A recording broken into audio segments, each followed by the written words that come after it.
પવિત્ર આત્માના નામમાં અક્ષરોને આજની પ્રેમી સલામ પાઠવું છું.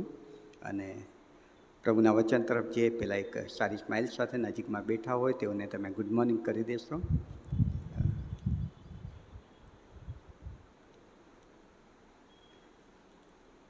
દુઃખસન સપ્તાહ નજીક આવી રહ્યું છે અને અત્યારે 40 દિવસના ઉપવાસ ચાલી રહ્યા છે.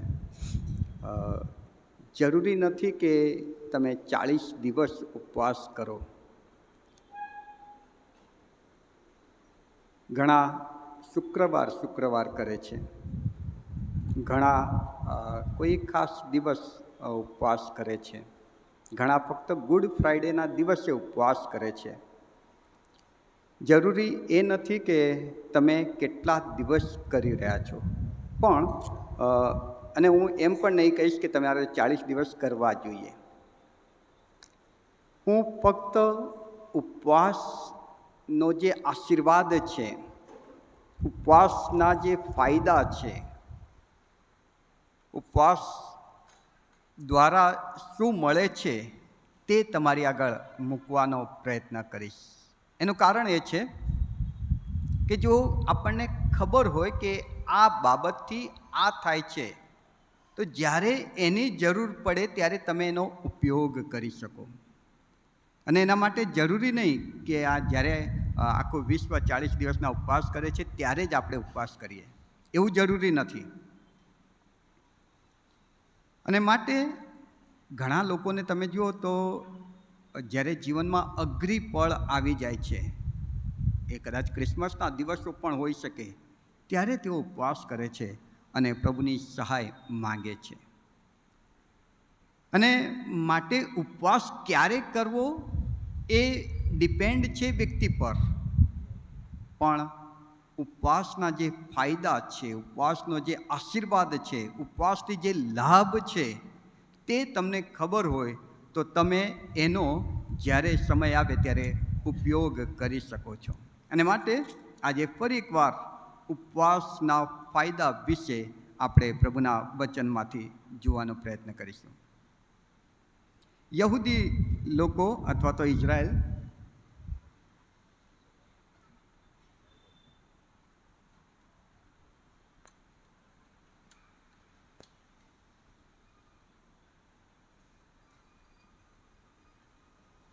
આ પંખાનો અવાજ માઇકમાં આવતો હતો એટલે પંખો બંધ કર્યો.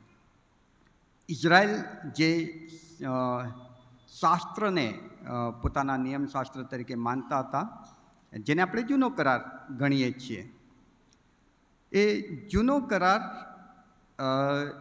3 ભાગમાં વહેંચાયેલો છે.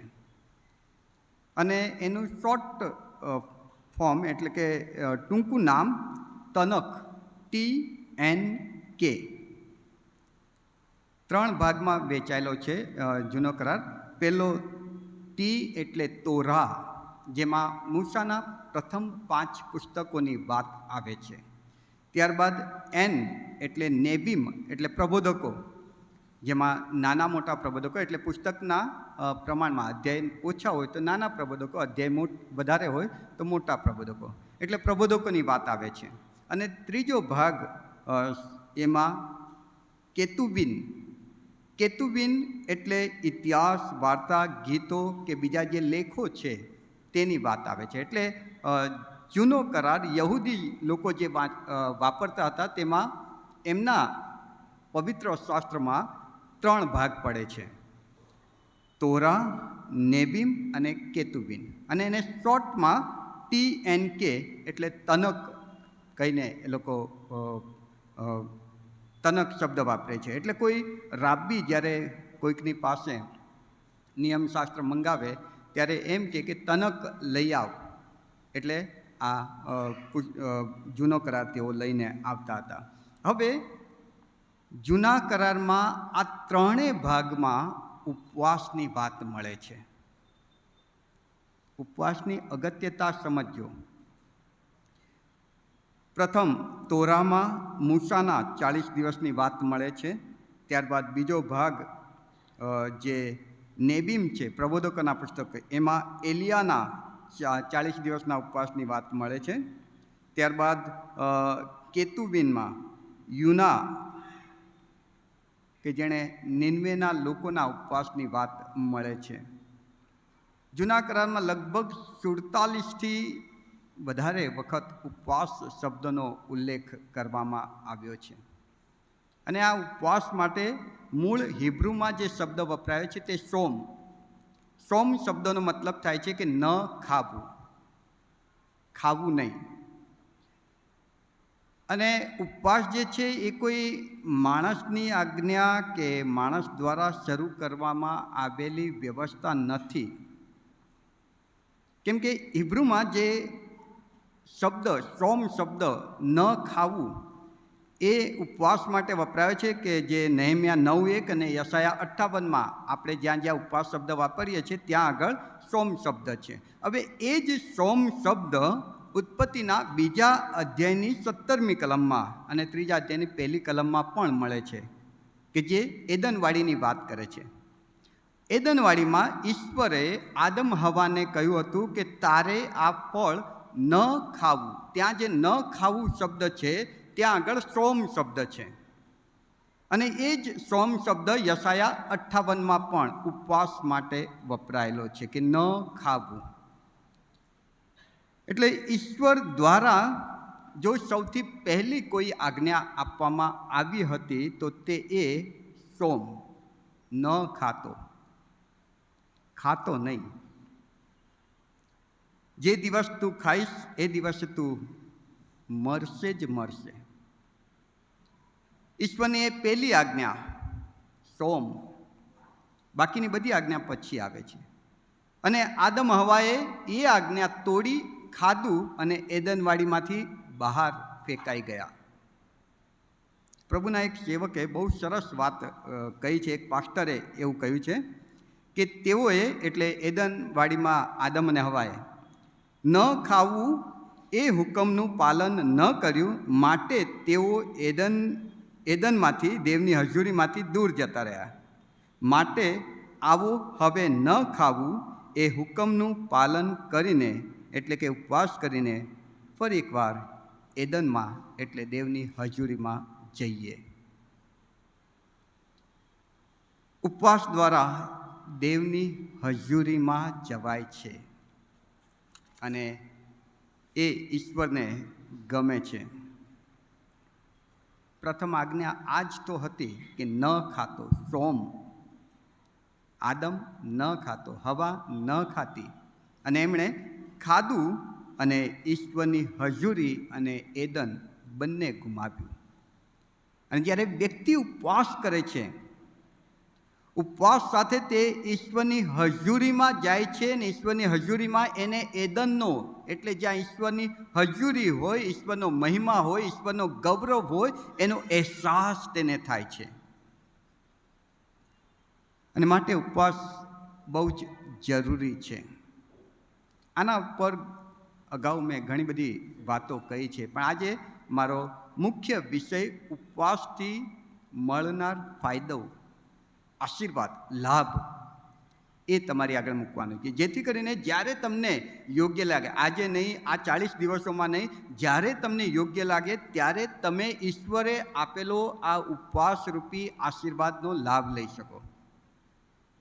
જેમ પ્રાર્થના, સંકટમાં હોય તો તરત આપણે પ્રાર્થના કરીએ છીએ, સ્તુતિ આરાધના, દુઃખમાં હોઈએ ને સ્તોત્ર ગાઈએ છીએ, દુઃખ હળવું થાય છે, દિલાસો મળે છે. એવી રીતે ઉપવાસ એ ઈશ્વર દ્વારા આપવામાં આવેલો આશીર્વાદ છે. એનાથી શું લાભ મળે છે? યશાયા 58 તમારી સમક્ષ, જો બાઇબલ હોય તો તમે ખુલ્લું રાખશો. યશાયા 58 તમારી સમક્ષ મૂકવાનો પ્રયત્ન કરીશ. યશાયા 58માં શરૂઆતમાં જો તમે 5 થી 7 કલમો જોશો તો ઉપવાસ કેવી રીતે રાખવાનો છે તેની શરતો બતાવે છે. કેવી રીતે ઉપવાસ રાખવો જોઈએ અથવા તો ઈશ્વરને ગમતો ઉપવાસ કેવો હોય એ બતાવે છે. ત્યારબાદ બીજો ભાગ, 2 ભાગમાં આ શાસ્ત્રપાઠને તમે વાંચી શકો છો કે ઈશ્વર કેવો ઉપવાસ પસંદ કરે છે એની વાત કહે છે આ શાસ્ત્રપાઠ. બીજો ભાગ જે છે એ ઉપવાસથી મળતા લાભોની વાત કરે છે, આશીર્વાદોની વાત કરે છે, ઉપવાસ કરવાથી થતા ફાયદાની વાત કરે છે. અને એ તમે 8મા વચનથી 14મા વચનમાં જોઈ શકો છો. બહુ બધા લાભો છે, બહુ બધા ફાયદા છે, બહુ બધા આશીર્વાદો છે. પણ એમાં સૌથી મોટો આશીર્વાદ કે સૌથી મોટો લાભ જે છે એના તરફ હું તમારું ધ્યાન દોરીશ. 9મી કલમમાં, ત્યાં આગળ 9મી કલમમાં જે લખ્યું છે આપણે સાથે વાંચીએ. તું હાંક મારશે ત્યારે યહોવા તને ઉત્તર આપશે, તું બૂમ પાડશે એટલે તે કહેશે કે હું આ રહ્યો. આ બહુ જ મોટો આશીર્વાદ કે બહુ મોટો લાભ છે. ઉપવાસ કરનાર વ્યક્તિ જ્યારે હાંક મારે છે, પુકારે છે, ત્યારે યહોવા એમ કહે છે કે હું આ રહ્યો. આ હું આ રહ્યો એ શબ્દ જો તમે બાઇબલમાં જોશો તો બહુ બધી જગ્યાએ તમને એ વચન, એ શબ્દ મળશે. જેમ કે ઉત્પત્તિમાં 22મા અધ્યાયની 11મી કલમમાં યહોવાના દૂતે આકાશમાંથી હાંક મારી, ઇબ્રાહિમ, ઇબ્રાહિમ, અને ઇબ્રાહિમે જવાબ આપ્યો કે હું આ રહ્યો.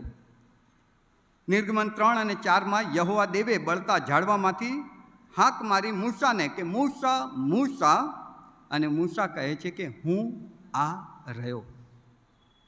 1 શમૂએલ 3 અધ્યાયની 4થી કલમ યહોવાએ શમૂએલને હાંક મારી, એટલે શમૂએલે પણ એ જ શબ્દ વાપર્યો છે કે હું આ રહ્યો. યશાયા 6 અને 8માં યશાયાને જ્યારે પ્રભુનું દર્શન થાય છે, યશાયાને પ્રભુ એમ કહેતા યશાયા સાંભળે છે કે હું કોને મારા માટે મોકલું, ત્યારે યશાયા એવું કહે છે કે હું આ રહ્યો. હું આ રહ્યો હિબ્રુમાં આ શબ્દનો અર્થ જે થાય છે ને તે કે હું હાજર છું તારી ઈચ્છા પૂરી કરવા. હું પોતાને તારા હાથમાં સોંપું છું. તારો હુકમ માનવા માટે હું ઉપસ્થિત છું. તારું કહેલું કરવા માટે હું તારી સમક્ષ છું.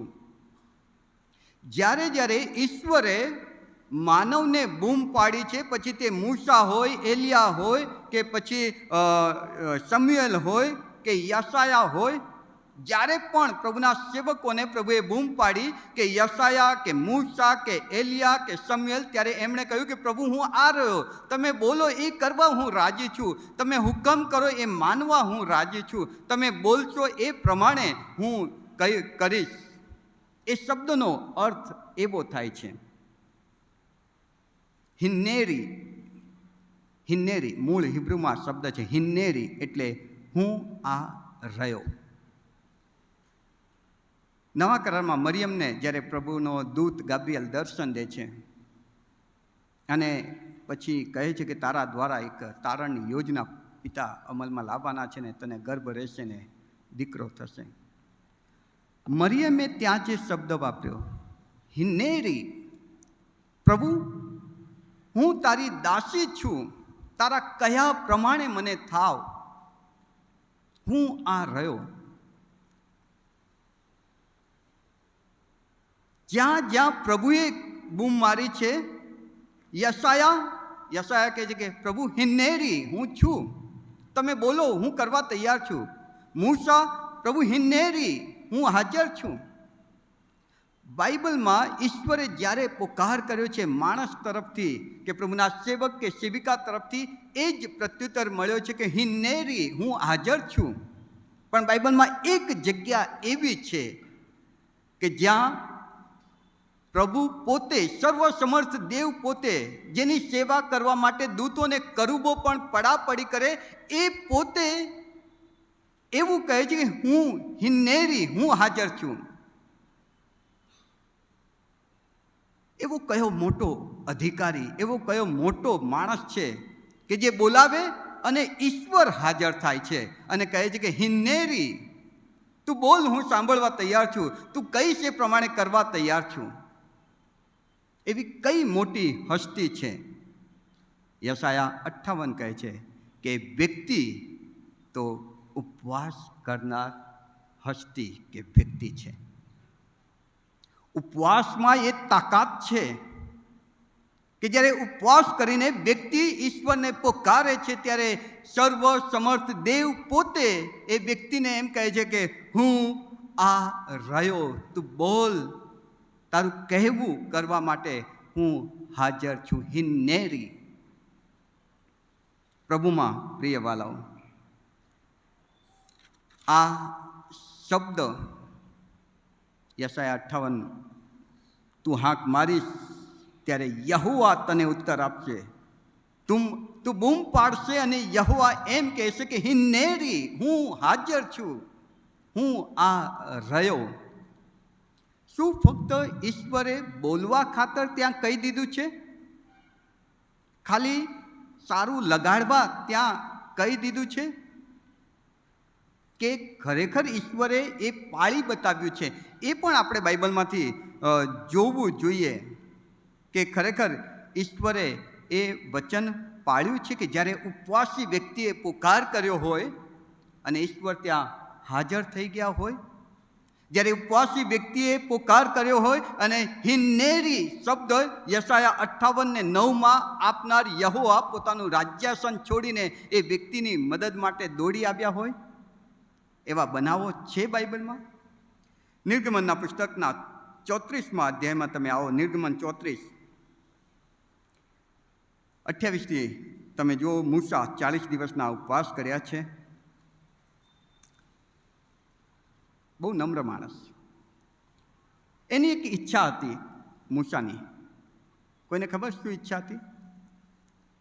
એણે પોતાની ઈચ્છા માંગેલી. યસ, હાજી, દેવનું મોં જોવાનું. Good, thank you. મૂસાની ઈચ્છા હતી કે પ્રભુ મારે તારું મોં જોવું છે, મારે તમારા મુખ દર્શન કરવા છે. પ્રભુનો જવાબ શું હતો તમને ખબર? પ્રભુએ કહ્યું કે મૂસા, તું મારો વહાલો છે, મને ગમે છે તું, પણ મારું મોં કોઈ માણસ નહીં જોઈ શકે. કેમ કે જો કોઈ માણસ મારું મોં જુએ ને તો તે મૃત્યુ પામે. પછી શું થાય છે ખબર?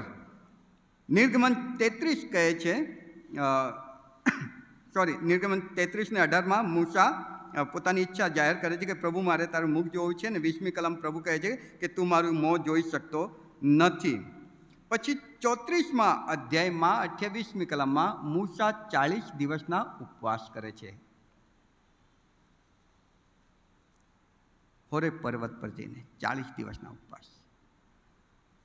અને બાઇબલ કહે છે કે 40 દિવસ મૂસા ઈશ્વરની હજુરીમાં રહ્યો. હવે અહીં જે ઈશ્વરની સાથે રહ્યો એ શબ્દ 34 ને 28માં વપરાયો છે તે પણ સમજવા જેવો છે. મૂળ હિબ્રુમાં જેમ મરિયમને પ્રભુના દૂત ગાબ્રિએલે દર્શન આપીને એમ કહ્યું કે મરિયમ, પ્રભુ તારી સાથે છે. અહીં નિર્ગમનમાં જે શબ્દ છે મૂસા 40 દિવસ ઈશ્વરની સાથે રહ્યો. એ ઈશ્વરની સાથે રહ્યો એ શબ્દ જે છે એ જ શબ્દ ગાબ્રિએલે મરિયમને કહ્યું કે પ્રભુ તારી સાથે છે. અને એને શોર્ટ ફોર્મમાં ઇમેન્યુએલ શબ્દ વપરાય છે. ઇમાન્યુએલ આપણે કહીએ છીએ, પ્રભુ તારી સાથે. હવે મરિયમને ફક્ત ગાબ્રિએલે એમ કહ્યું કે પ્રભુ તારી સાથે છે અને જતો રહ્યો એવું નહીં. પછી કહ્યું કે પવિત્ર આત્મા તારા પર આચ્છાદન કરશે, તને એક ગર્ભ રહેશે, તને એક બાળક થશે જેનું નામ ઈસુ પાડવામાં આવશે. અને ઈસુ જગતનો ઉદ્ધારનાર, તારનાર, પાપોની માફી આપનાર મસીહ છે. સાક્ષાત પ્રભુની હજુરી મરિયમને મહેસૂસ થાય છે કે પ્રભુ મારી સાથે છે. ઇમેન્યુએલનો અર્થ પ્રભુ મારી સાથે છે. હું એને મહેસૂસ કરી શકું છું, હું એને અનુભવી શકું છું. મૂળ હિબ્રુમાં એ અર્થ થાય છે, એને મહેસૂસ કરી શકું છું. એ રીતનો સંગાત. મૂસા ઉપવાસ કરીને 40 દિવસ ઈશ્વરની હજુરીમાં ગયો અને ત્યાં લખ્યું કે ઈશ્વરની સાથે રહ્યો. ત્યાં ઇમેન્યુએલ શબ્દ છે. એટલે મૂસા ઈશ્વરને સાક્ષાત અનુભવતો હતો, મહેસૂસ કરતો હતો, જેમ મરિયમ ઈસુને મહેસૂસ કરતી હતી કે ઇમેન્યુએલ એટલે દેવ મારી સાથે, ઈસુ પ્રભુ દેવ મારી સાથે છે. અને માટે જ્યારે મૂસા એ પર્વત પરથી ઉપવાસ પૂરા થયા બાદ નીચે ઉતરે છે ત્યારે એને ખબર જ નહીં, અને એનું મોં ચળકતું હતું. લોકો એની સામે જોઈ શકતા નહોતા, કેમ કે જે ઈશ્વરના મુખ દર્શન કરીને આવ્યો હોય, જે ઈશ્વરની સાથે ઈશ્વરને મહેસૂસ કરાય એ રીતે સંગાતે રહીને આવ્યો હોય, એ મૂસાને જોઈને લોકો કહે છે કે મૂસા, તું બુરખો પહેર, કંઈક ઢાંક, તારું ચળકતું મોં અમે જોઈ શકતા નથી. કેમ કે મૂસા ઈશ્વરનું મુખ દર્શન કરીને આવ્યો હતો. મૂસા ઈશ્વરની સાથે પ્રત્યક્ષ રીતે રહીને આવ્યો હતો. કેમ કે એણે 40 દિવસના ઉપવાસ કર્યા હતા. ઉપવાસની આ તાકાત છે. વ્યક્તિ ઈશ્વરનું દર્શન કરી શકે છે, ઈશ્વરની સાથે રહી શકે છે, ઈશ્વરને મહેસૂસ કરી શકે છે, ઈશ્વરને પ્રત્યક્ષ અનુભવી શકે છે. પછી આગળ વાત જુઓ તો નિર્ગમન 34:28 મૂસા ઉપરથી નીચે ઉતરે છે ત્યારે એના હાથમાં 2 શિલાપાટી છે. 2 શિલાપાટી. ઉપવાસી વ્યક્તિ જ્યારે ઈશ્વરની હજુરમાં જઈને ઉપવાસ કરે છે ત્યારે ખાલી હાથે જાય છે, પણ આવે છે ત્યારે ખાલી હાથે પાછો નથી આવતો. તમે આ વસ્તુ પોઈન્ટ કરજો, નોંધજો વાલાઓ, કે જ્યારે વ્યક્તિ ઉપવાસ કરે છે ત્યારે ખાલી હાથે ઈશ્વરની સમક્ષ જાય છે, પણ જ્યારે પાછો આવે છે ત્યારે ખાલી હાથે નથી આવતો, કશુંક લઈને આવે છે. ઉપવાસનો આશીર્વાદ એની સાથે હોય છે, ઉપવાસનો લાભ એની સાથે હોય છે. અને જ્યારે મૂસા ઉપરથી નીચે આવી રહ્યો છે ત્યારે એના હાથમાં 2 શિલાપાટી હતી. ઈશ્વરે પોતાની જ આંગળીથી લખેલા 10 આજ્ઞાઓ, એ 2 શિલાપાટી લઈને તે નીચે આવી રહ્યો છે. 34 ને 29 કહે છે કે એનો ચહેરો પ્રકાશિત થઈ ગયો છે, કેમ કે ઈશ્વરને મુખ દર્શન કરીને આવ્યો છે, ઈશ્વરની સાથે પ્રત્યક્ષ રીતે રહીને આવ્યો છે. લોકો બીએ છે એને જોઈને. નિર્ગમન 31 ને 18 કહે છે કે દેવે શિલાપાટી આપી અને નીચે લઈને આવી રહ્યો છે. 32 ને 6 નીચે લોકો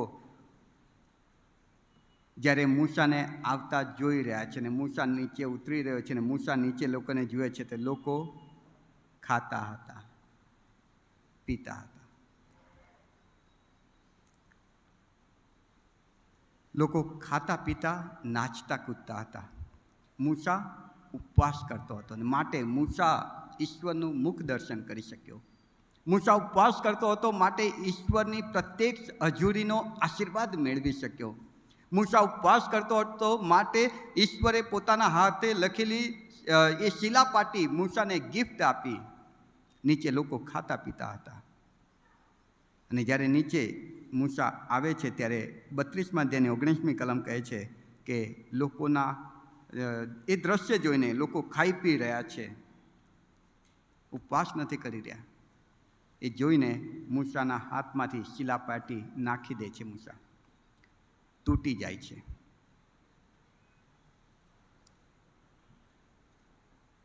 ઉપવાસ 10 આજ્ઞાઓની ગિફ્ટ આપે છે.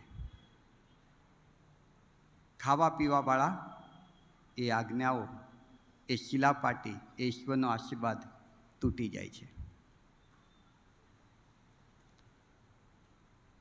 ખાવું પીવું, નાચવું કૂદવું, મસ્ત મજામાં મોજમાં રહેવું, ઈશ્વરનો આશીર્વાદ તોડી નાખે છે. ઉપવાસ સાથે ઈશ્વરની હજુરીમાં જવું, ઉપવાસ દ્વારા ઈશ્વરને પ્રત્યક્ષ અનુભવવા, ઉપવાસ દ્વારા ઈશ્વરનું મુખ દર્શન કરવું, ઈશ્વરનો આશીર્વાદ લાવે છે. આ ઉપવાસની તાકાત છે. આપણે પેલો શબ્દ યશાયા 58:9 વાળો જોવાનો છે કે જ્યારે ઈશ્વરે એમ કહ્યું કે જ્યારે વ્યક્તિ ઉપવાસ કરે છે ને ઉપવાસવાળી વ્યક્તિ જ્યારે કહે છે કે હે યહોવા, ત્યારે યહોવા એમ કહે છે કે હિન્નેરી, હું હાજર છું. શું એવું બાઇબલમાં કોઈક બનાવ છે?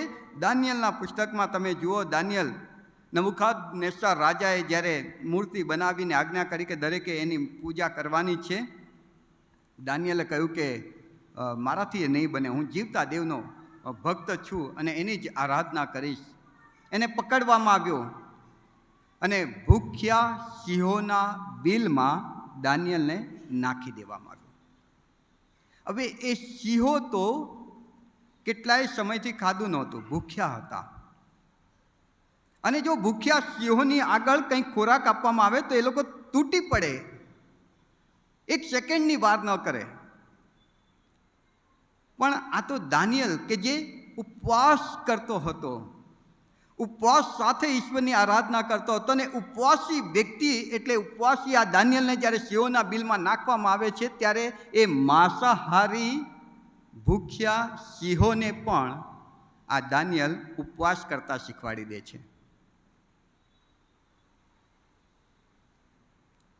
એ સિંહોએ પણ આ દાનિયેલને જોઈને દાનિયેલને પૂછ્યું હશે, દાનિયેલ શું છે? હું તો ઉપવાસી છું. એમ, ચાલો અમે પણ તમારી સાથે ઉપવાસ કરીએ, અમારે તમને નથી ખાવા. ઉપવાસી વ્યક્તિ બીજી વ્યક્તિના જીવનમાં, ચાહે તે પ્રાણી હોય કે માનવ હોય, પ્રભાવ પાડે છે, અસર ઉપજાવે છે. એક માંસાહારી વ્યક્તિ ઉપવાસી બની જાય, માંસાહારી પ્રાણી ઉપવાસી બની જાય છે. દાનિયેલના પુસ્તકમાં બીજો એક બનાવ પણ ત્યાં લખ્યો છે, 3 અધ્યાયમાં. શાદ્રાક, મેશાક, અબેદનગો ઉપવાસ કરનારા વ્યક્તિઓ અગ્નિભઠ્ઠીમાં નાખવામાં આવ્યા. અગ્નિ રોજ કરતાં 7 ગણી વધારે ગરમ કરવામાં આવી હતી. અને જ્યારે આ જીવતા દેવને માનનારા શાદ્રાક, મેશાક, અબેદનગોને અગ્નિભઠ્ઠીમાં નાખી દેવામાં આવ્યા, ત્યારે યશાયા 58 અને 9 પ્રમાણે ત્યાં પ્રભુનું વચન કહે છે કે જો તું ઉપવાસ કરે છે ને મને પુકારે છે તો હું તારી મદદ માટે હાજર રહીશ. આ ઉપવાસ કરનારા વ્યક્તિ જ્યારે અગ્નિભઠ્ઠીમાં ઉપસ્થિત થઈ જાય છે, પડી જાય છે, ફેંકી દેવામાં આવે છે, ત્યારે ચોથો એક વ્યક્તિ ત્યાં દેખાય છે કે જે દેવપુત્ર જેવો છે.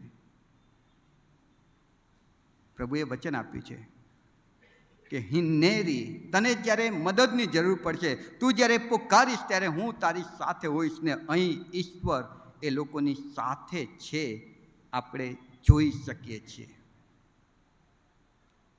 ઈશ્વર ફક્ત કેવા ખાતર કહેતા નથી કે તું પુકારીશ ને હું આવી જઈશ. એમણે એ કર્યું છે. બાઇબલ કહે છે, 1 રાજા 19 અને 6-8 વચનમાં તમે જુઓ, એલિયાની વાત આવે છે. 40 દિવસના ઉપવાસ કરનાર આ એલિયા, યાકૂબ 5 અને 17-18 એમ કહે છે કે એલિયા જ્યારે પ્રાર્થના કરી તો આકાશ બંધ થઈ ગયું. એલિયાએ જ્યારે પ્રાર્થના કરી તો ફરી આકાશ ખુલ્લું થઈ ગયું ને વરસાદ પડ્યો ને સારો પાક નીપજ્યો. ઉપવાસમાં આ તાકાત છે કે બાઇબલ કહે છે કે એલિયા સ્વભાવે આપણા જેવો જ માણસ હતો,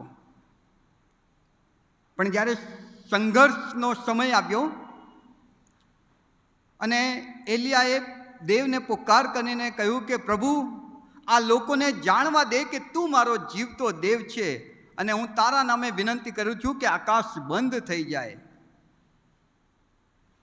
ઈશ્વરે વચન આપ્યું હતું કે ઉપવાસ કરનાર વ્યક્તિ જ્યારે પુકારશે, હિન્નેરી, હું ત્યાં હાજર રહીશ. અને ઈશ્વર ત્યાં હાજર રહ્યા, આકાશને બંધ કરી દીધું.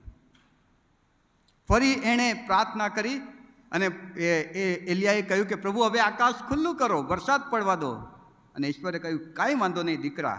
આકાશ ખોલી નાખ્યો, વરસાદ પડ્યો, સારો પાક નીપજ્યો. બાઇબલ કહે છે કે એલિયા સ્વભાવે આપણા જેવો જ માણસ હતો. એની પાસે આ તાકાત ક્યાંથી કે આકાશ બંધ કરે ને આકાશ ખોલી નાખે? એની પાસે તાકાત નહોતી, પણ એની પાસે ઉપવાસની તાકાત હતી. અને ઉપવાસની તાકાત એ કે ઉપવાસ કરનાર વ્યક્તિ જ્યારે પુકારે છે ત્યારે બાઇબલ કહે છે યશાયા 58 અને 9 કે યહોવા એમ કહે છે કે તું જ્યારે પુકારીશ ત્યારે હું હાજર થઈશ. હું આ રહ્યો, તું બોલ અને હું એ કરીશ. ફક્ત બોલવા માટે નહીં, ખરી રીતે પ્રભુ એ સાબિત પણ કરી બતાવે છે. ઉપવાસમાં તો દેવના નિર્ણયો બદલવાની તાકાત છે વાલાઓ. બાઇબલમાં ઘણા બધા વચનો તમને મળશે કે જ્યાં બાઇબલ એમ કહે છે કે ઈશ્વરના નિર્ણય કોઈ નહીં બદલી શકે. યશાયા 14:24 અને 27મી કલમ. યહોવા જે યોજના કરે છે, ઠરાવ કરે છે, ધારણા કરે છે, વિચાર કરે છે, એને કોણ અટકાવી શકે? કોની તાકાત છે કે યહોવાના નિર્ણયને અટકાવી શકે? કોની તાકાત છે કે યહોવાના નિર્ણયને બદલી શકે? કોઈ વ્યક્તિ, કોઈ દૂત, કોઈ કરુબ, કોઈ પણ સૃષ્ટ વસ્તુ કે તાકાત ઈશ્વરના ઈરાદાને રોકી શકે નહીં, કેમ કે ઈશ્વર સર્વસમર્થ દેવ છે. 1 શમૂએલ 15 અને 29 કહે છે કે દેવ માણસ નથી કે તે પોતાનો નિર્ણય બદલે. 2 રાજા 10 અને 10 કહે છે કે ઈશ્વર જે કંઈ બોલ્યા છે એમાંથી એક વચન પણ નિષ્ફળ નહીં જાય. એ કહે છે એ પ્રમાણે થાય થાય અને થાય. પણ એક દાખલો બાઇબલમાં એવો પણ મળે છે, એક નહીં ઘણા દાખલા, પણ એક દાખલો તમારી આગળ મૂકીશ. યુના નિનવે જઈને પુકાર કરે છે કે હે નિનવેના લોકો, તમારા પાપ આકાશે પહોંચ્યા છે અને ઈશ્વરે તમારો નાશ કરવાનો નિર્ણય લઈ લીધો છે. ઈશ્વરે તમારો નાશ કરવા માટેનો દિવસ પણ ઠરાવી દીધો છે.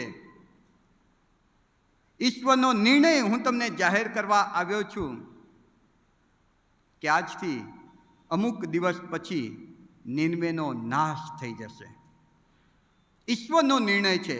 ઈશ્વરનો નિર્ણય કોઈ નહીં બદલી શકે. ન દૂત, ન કરુબ, ન કોઈ બીજી સૃષ્ટ વસ્તુ, કોઈનામાં તાકાત નથી કે ઈશ્વરનો નિર્ણય બદલી શકે. અને જ્યારે યુનાએ નિનવેના લોકોને આ કહ્યું ત્યારે નિનવેનો રાજા આ વાત સાંભળીને ઢંઢેરો પીટવે છે કે આપણા રાજ્યના દરેક જીવ, ચાહે તે પ્રાણી હોય, પક્ષી હોય, પશુ હોય કે માણસ હોય, બધા ઉપવાસમાં બેસી જાઓ. ઈશ્વરનો નિર્ણય નહીં બદલાય. આપણો નાશ નિશ્ચિત છે. પણ એક રસ્તો છે, એક ઉપાય છે, ઉપવાસમાં બેસી જઈએ. અને બાઇબલ કહે છે કે આખું નિનવે શહેર ઉપવાસમાં બેઠું. કોઈએ કાંઈ ખાધું નહીં. નાનું બાળક હોય કે વડીલ હોય, પ્રાણી હોય, પક્ષી હોય કે માણસ હોય, બધાએ ઉપવાસ કર્યો. ઈશ્વરનો નિર્ણય બદલાઈ ગયો. નિનવેનો નાશ કરવાનો ઈશ્વરે નિર્ણય લીધો હતો. ઈશ્વરે પોતાનો નિર્ણય ફેરવી નાખ્યો. યુનાને ગુસ્સો આવ્યો, પણ ઈશ્વરે કહ્યું કે મારો નિર્ણય મેં ફેરવી નાખ્યો છે, કેમ કે ઉપવાસ સહિત એમણે પશ્ચાતાપ કર્યો છે. ઉપવાસી વ્યક્તિની ઈચ્છા હું કેમ કરીને ટાળી શકું? કેમ કે મેં જ યશાયા 58 અને 9 વચન આપ્યું છે કે ઉપવાસ કરનાર વ્યક્તિ જ્યારે પોકારશે કે હે યહોવા, ત્યારે હું યહોવા એવું વચન આપું છું કે હું ત્યાં જઈને એમ કહીશ કે હું આ રહ્યો, બોલ. અને નિનવેના લોકોએ ઉપવાસ કરીને પોકાર્યું કે હે યહોવા, અને યહોવાએ કહ્યું કે હું આ રહ્યો. અને નિનવેના લોકોએ કહ્યું હતું કે પ્રભુ તું અમારો બચાવ કર. અને પ્રભુએ કહ્યું કે ઓકે. ઉપવાસી વ્યક્તિ ઈશ્વરના નિર્ણયોને બદલવાની તાકાત રાખે છે. પ્રભુમાં પ્રિય વાલાઓ, બહુ બધી વાતો ઉપવાસને લઈને આપણે બાઇબલમાં જોઈએ છીએ. એનો સૌથી મોટો ફાયદો કોઈ હોય તો યશાયા 58 અને 9, કે જ્યારે વ્યક્તિ ઉપવાસ કરીને યહોવાને પુકારશે ત્યારે પ્રભુ એમ કહેશે, હિન્નેરી, હું આ રહ્યો, બોલ. તારું આ દુઃખ છે, હું દૂર કરીશ. તારી આ મુશ્કેલી છે, હું દૂર કરીશ. તારી સામે આ પડકાર છે, હું તારો હાથ પકડીને લઈ જઈશ. આ માંદગી છે, હું સાજાપણ આપીશ. ઉપવાસ દેવની ફેવર કે કૃપા મેળવવાનું એક હથિયાર બની જાય છે. ઉપવાસ છુટકારો મેળવવાનું હથિયાર બની જાય છે. ઉપવાસ તારણ તરફ લઈ જાય છે. ઉપવાસ દેવની હજુરીનો અહેસાસ કરાવે છે. ઉપવાસ પવિત્ર બનવા સહાય કરે છે. ઉપવાસ પાપોની માફી મેળવીને ઈશ્વરના સાધન કે માધ્યમ બનવા સહાય કરે છે. આ છે ઉપવાસની તાકાત. અને માટે વાલાઓ, જ્યારે જીવન અઘરું લાગે, જ્યારે પ્રશ્ન મોટો લાગે, જ્યારે દુઃખ પહાડ સમાન લાગે, જ્યારે ચિંતા ઊંઘ ન આવવા દે, ત્યારે ઉપવાસ કરજો. જરૂરી નથી આ 40 દિવસ દરમિયાન કરો, જરૂરી નથી ગુડ ફ્રાઈડેના દિવસે કરો, પણ જ્યારે તમને એમ લાગે કે મને મારા દેવ યહોવાની સહાય જોઈએ છે, યશાયા 58:9 કહે છે કે ઉપવાસ કરનાર વ્યક્તિ હાક મારશે અને યહોવા એને ઉત્તર આપશે ને એમ કહે છે કે હું આ રહ્યો, બોલ, તારી ઈચ્છા પૂરી કરવા હું ઉપસ્થિત છું. પ્રભુ આપણને ઉપવાસના આ આશીર્વાદોને સમજવા, એનો ઉપયોગ કરવા કૃપા આપો. આમીન. પ્રાર્થના નમીએ. પવિત્ર ઈશ્વર, તમારો બહુ જ આભાર તમારા અદ્ભુત પવિત્ર વચનને માટે. તમારા વચનો ખરેખર અમારા માટે બહુ જ અદ્ભુત છે પ્રભુ. આજે ફરી એકવાર ઉપવાસની તાકાત તમે અમને બતાવી છે. જ્યારે અમારા જીવનમાં એવા પ્રશ્નો, દુઃખ, મુશ્કેલી, એવી પરિસ્થિતિમાં અમે મુકાઈ જઈએ છીએ કે જ્યાં કોઈ રસ્તો નથી દેખાતો, કોઈ મદદ નથી દેખાતી. પ્રભુજી, ઉપવાસ દ્વારા તમારી સહાય મેળવવા અમને સહાય કરો. ઉપવાસ દ્વારા અમને તમારી હજુરીમાં આવવાની કૃપા આપો. કેમ કે ઉપવાસી વ્યક્તિને તમે યશાયા 58:9 વચન આપો છો કે તે હાક મારશે અને હું તેને ઉત્તર દઈશ. પ્રભુ, તમારો આભાર આ આશીર્વાદ માટે. ઈસુના નામમાં આમેન.